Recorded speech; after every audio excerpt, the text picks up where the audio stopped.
But as CTV's medical specialist Avis Favreau explains, redeveloping the drug may not fit into the business plans of the big pharmaceutical companies.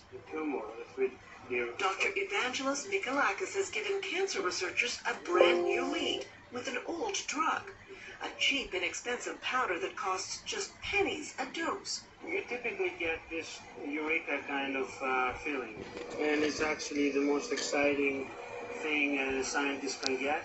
The drug, called DCA in short, has been used for decades in humans with some rare inherited diseases. When he added it to the water of mice and rats given human cancers, the results surprised him. He has this big tumor growing in his back, so you can see that even after 3 weeks there is a significant or 70% decrease in tumor size. It shrunk brain, breast, and lung tumors in the animals in a matter of weeks, and the drug had no side effects, confirmed by tests of DCA in humans for other diseases. These kind of results, to my mind, are as good as it gets. And it seems to work by reviving the energy-producing components of human cells, allowing the cells to work normally again, triggering cancerous cells to commit suicide. Scientists agree that DCA now needs to be tested quickly in human cancer patients. This is exactly what we want, a drug that has activity, but has also minimal side effects for patients. But there's a problem. DCA isn't owned by any pharmaceutical company. There's no patent on it. So on the one hand, it could become a very inexpensive new treatment for cancer. On the other, drug companies won't be interested in funding studies for a drug that won't make them a profit. This is a difficult question because typically, there are market considerations. So now Dr. Mikalakis has to find someone who will pay for the next round of testing. We hope that we can attract the interest of universities here in Canada and in the United States. And he doesn't want to let the medical dream of a cheap, effective anti-cancer drug disappear, just because it might not make someone a lot of money. It costs, some say, about $100 million to get a new drug through all the phases of testing onto the market. So it will be interesting to see if this old drug actually gets a new chance at becoming an anti-cancer medication. Lloyd? Well, Avis, your report tells us that this drug has great promise. So why aren't companies and institutions lining up to get behind it? Well, first of all, Lloyd, this is the initial report. Secondly, because the drug isn't patented, it's an old drug. If someone invests in researching it, they're not going to make a profit because anyone can make it. So we'll have to see. There are some agencies, public agencies, government agencies that may give it funding, but that's still a question that will have to be answered.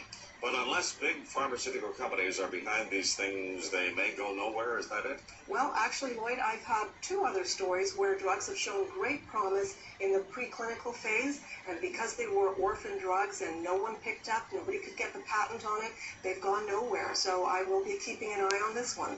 Thank you very much, Avis. There you go, people. Cure for cancer. I've been saying it for years. It's dichloroacetate, DCA. Big pharmaceuticals who pay for college education of doctors don't teach them anything. All they do is teach them how to give you the pharmaceuticals that they make a profit off of.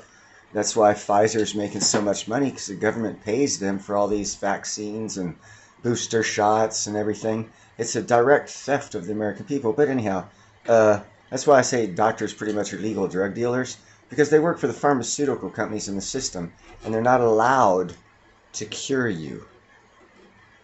DCA, $180, get you 90 pills. 30 days, cure you, 70%, 80% chance it'll cure you of cancer. Fuck, $180, 70% chance? Shit. If you play the lotto, you ought to take these odds. I mean, do a little research, people. Shit's out there that can cure you of all kinds of stuff. But you believe, because of what you're told by all these media outlets and by all these schools, not realizing that they are getting paid to tell you. They are no longer educational systems or knowledge sources. They are paid to put information out. You have to go out there and you have to do the research if you want to know the truth. I bring you the truth, but I only get like 20 or 30 views, so I'm thinking not too many of you really care about the truth. But if you have loved ones that are dying of cancer, invest $180. Go to DCA Labs. They are not sponsoring me. They don't even know what the hell I'm talking about. DCA labs, they're non-fraudulent. There's a lot of fraudulent DCA out there, so watch out who you buy it from. But if you, I've cured my pit bull Cookie Monsters of prostate cancer, because she is a mammal, just like what they did the studies on mammals. Humans are mammals. It works on us too, but the system we live in says someone's got to come up with $100 million to do all the testing that's needed, and if there's no profit in it, who's gonna throw away $100 million? We need to get our governments to do it, because they throw away a couple $1 billion at finding out why the male fly is attracted to the female fly. Fuck, man, give me half that. I'll tell you exactly why. His dick's hard. You guys have a nice night.